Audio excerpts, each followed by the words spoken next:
Our story begins not with a bang, but with a whisper of coins being counted in a locked room late at night.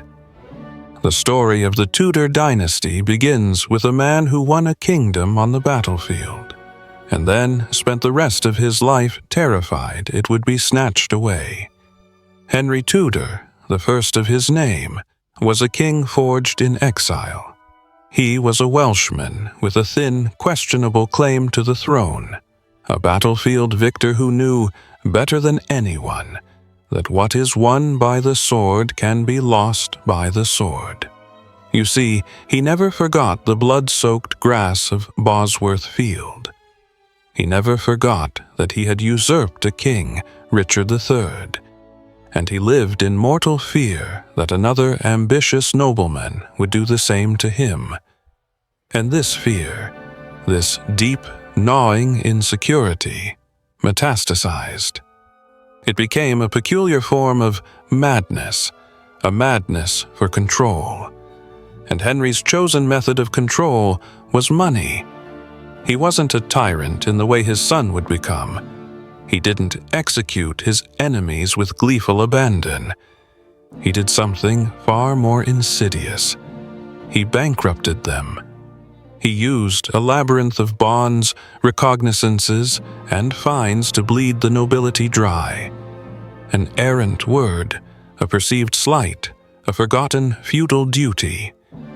All could result in a crippling debt to the crown.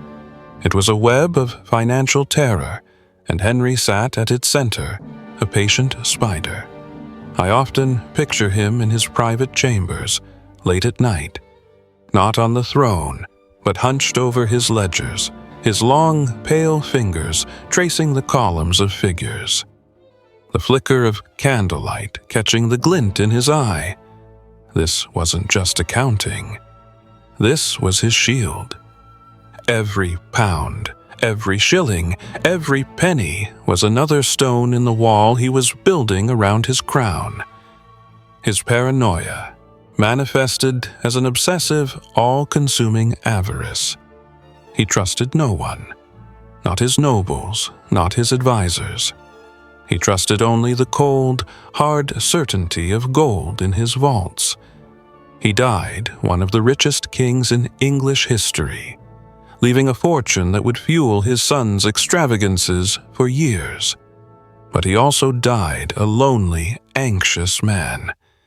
He had secured his dynasty, yes, but the price was a life lived in the shadow of fear. He passed the crown to his son, secure and heavy with gold.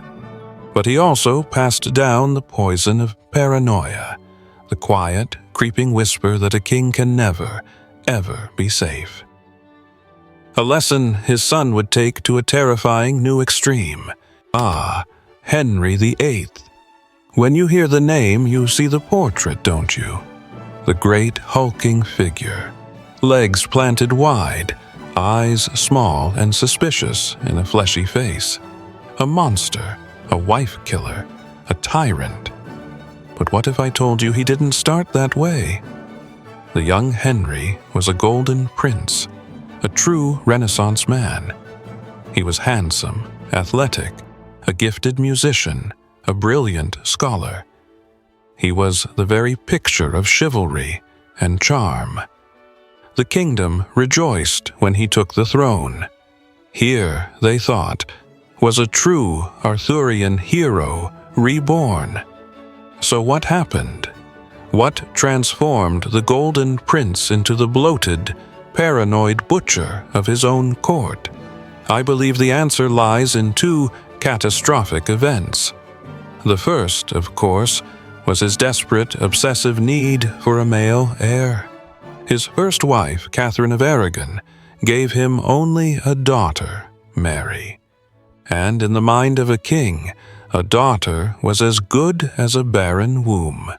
This desperation led him to break with the Church of Rome, to declare himself supreme head of the Church of England, to tear down the monasteries, all in pursuit of a son.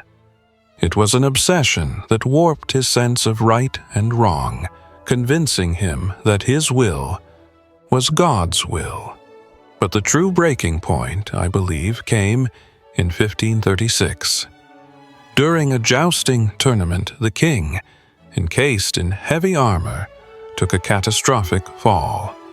His horse fell on top of him. He was unconscious for 2 hours. His attendants thought he was dead. He survived, but he was never the same. Modern neurologists, looking at the accounts, suspect he suffered a severe traumatic brain injury. The jousting lance may well have pierced the frontal lobe of his brain, and after that day, his personality changed. The charming, athletic king became prone to explosive rages. He suffered from weeping, painful ulcers on his legs that never healed. He gained enormous amounts of weight, and his paranoia, which had always been simmering beneath the surface, boiled over. He saw enemies everywhere. In his court, in his bed, in his own family. He executed his wife, Anne Boleyn, on trumped-up charges. He executed his most loyal advisor, Thomas Cromwell. He executed poets, priests, and distant cousins who had a drop of royal blood. The counting house of his father became an abattoir. The fear he inherited had found its ultimate expression not in ledgers, but in the swing of the executioner's axe. The brain injury didn't create the tyrant, but I believe it unleashed him, shattering the last vestiges of restraint and plunging him and his kingdom into a reign of terror born from pain and paranoia, a terror that would leave his children deeply, irrevocably scarred. And so Henry got his wish. A son, Edward VI. He came to the throne as a mere boy of 9. And if Henry's madness was one of paranoia and tyranny, Edward's was a quieter, more fervent, and perhaps even more dangerous kind. It was the madness of absolute certainty. Edward was raised by Protestant tutors who saw him as their great hope. He was a precocious, intelligent, and deeply pious child. He inherited his father's intelligence, but none of his charm. Instead, he possessed a cold, intellectual piety that was unsettling in one so young. He was taught that his father's Reformation had not gone far enough, that England was still riddled with the superstitions and idolatry of the Catholic faith, and he believed it, utterly. His reign, guided by his powerful uncles, became a systematic dismantling of centuries of religious tradition. Statues were smashed, stained glass windows were shattered, altars were replaced with plain wooden tables. The vibrant, colorful world of the medieval church was whitewashed, literally, into a stark, austere Protestantism. You have to imagine the effect this had on the common people. For them, this wasn't theology. This was the destruction of their world. The saints they prayed to, the rituals that marked the passage of their lives, all declared illegal. And the king, this small, pale boy in London, was the source of it all. I don't see Edward as a simple puppet. His own writings reveal a mind that was frighteningly convinced of its own righteousness. He writes with cold detachment about the execution of his own uncle. He saw himself as a new Josiah, the boy king from the Old Testament, sent by God to purify his kingdom. There is no room for doubt in his words, no room for mercy. It is the chilling certainty of the zealot. This, too, is a form of madness. The belief that your truth is the only truth, and that any means are justified to impose it. He died at 15, his body racked by illness. His final act, an attempt to right his own sisters, Mary and Elizabeth, out of the succession for the crime of being insufficiently Protestant. He was so terrified of his Catholic sister Mary taking the throne that he tried to divert the crown to his cousin, a young girl named Jane Grey. It was an act of pure desperation, born of religious fervor, and it would lead directly to our next and most brief tragedy. For 9 days, England had a queen it did not want, Lady Jane Grey, a brilliant 16-year-old scholar, a devout Protestant, and a pawn in the desperate game of dying men. She never wanted the crown. They say she fainted when they told her she was to be queen. She was a sacrificial lamb, placed on the throne to block the rightful heir, Mary. But the country rose up for the daughter of Henry VIII, not because they loved her Catholicism necessarily, but because she was the rightful heir. The Tudor line was the Tudor line. Jane's reign collapsed in just over a week, and the woman who took her place, Mary I, was perhaps the most tragic of all the Tudors. Mary's madness was born of profound trauma. Her father, Henry VIII, had declared her a bastard. He had cast off her mother, Catherine of Aragon, and torn her from her household. She had been humiliated, isolated, and forced to accept her father as the head of the church, an act she believed damned her soul. She spent years in a state of constant fear and religious anxiety. When she finally took the throne, her entire being was focused on 2 goals: to restore England to the Catholic faith, and to bear a Catholic heir who would make her legacy permanent. She married Philip of Spain, and soon the joyous news was announced. The Queen was pregnant. Her belly began to swell. Her doctors confirmed it. The court prepared for the birth of a prince, but the months dragged on, and no baby came. It was a phantom pregnancy, a pseudocesis, a condition so rare and so heartbreaking. Her overwhelming desire for a child, combined with the immense pressure of her position, had tricked her body into mimicking all the signs of pregnancy. The psychological toll must have been unbearable, the public humiliation immense, and in the wake of this personal and political catastrophe, her religious fervor curdled into something brutal. The daughter who had been persecuted became the persecutor. Convinced she was punishing her kingdom for its heresy, she began to burn Protestants at the stake. Nearly 300 people were executed, earning her the name she could never shake, Bloody Mary. It wasn't sadism. I don't believe that. It was a desperate, tragic attempt to appease a god she felt had abandoned her. She would try to conceive again, and again her body would betray her with another phantom pregnancy.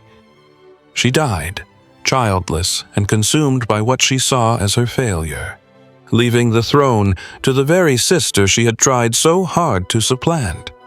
A sister who had learned all the wrong lessons from her family's brutal history. And so we come to Elizabeth, Gloriana, the Virgin Queen, the ruler under whom England entered a golden age.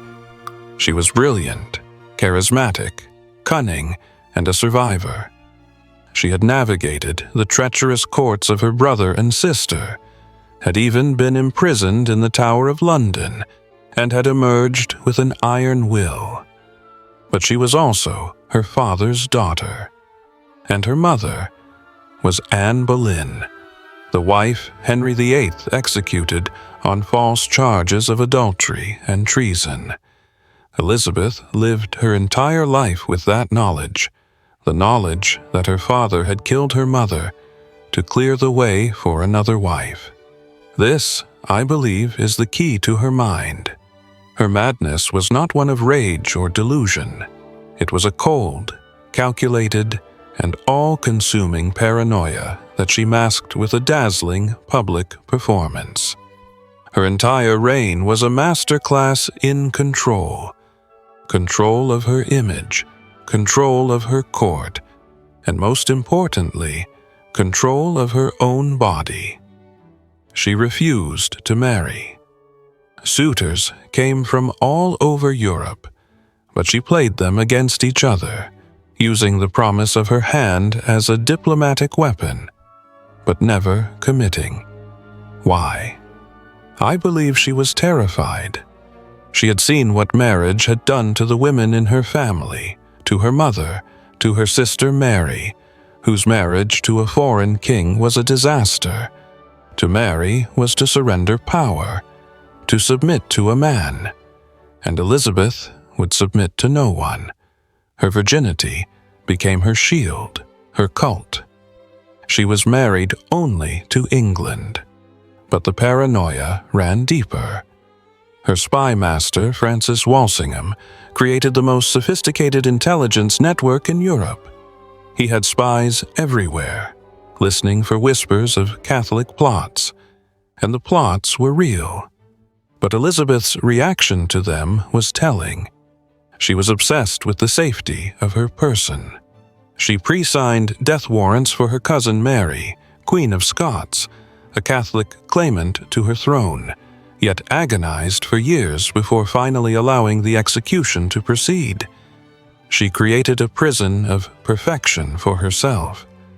She encased her aging body in layers of white lead makeup and elaborate wigs, creating an icon, a mask that could not be touched by time or treason. But beneath the mask was a woman who trusted no one, who kept her own counsel, and who saw the glint of a dagger in every shadow. She had learned the lessons of her family all too well. To be a Tudor was to be a target. To rule was to be perpetually, utterly alone. She brought England stability and glory, but she lived and died a prisoner of her own crown, the last brilliant and deeply paranoid monarch of a magnificent and tormented line.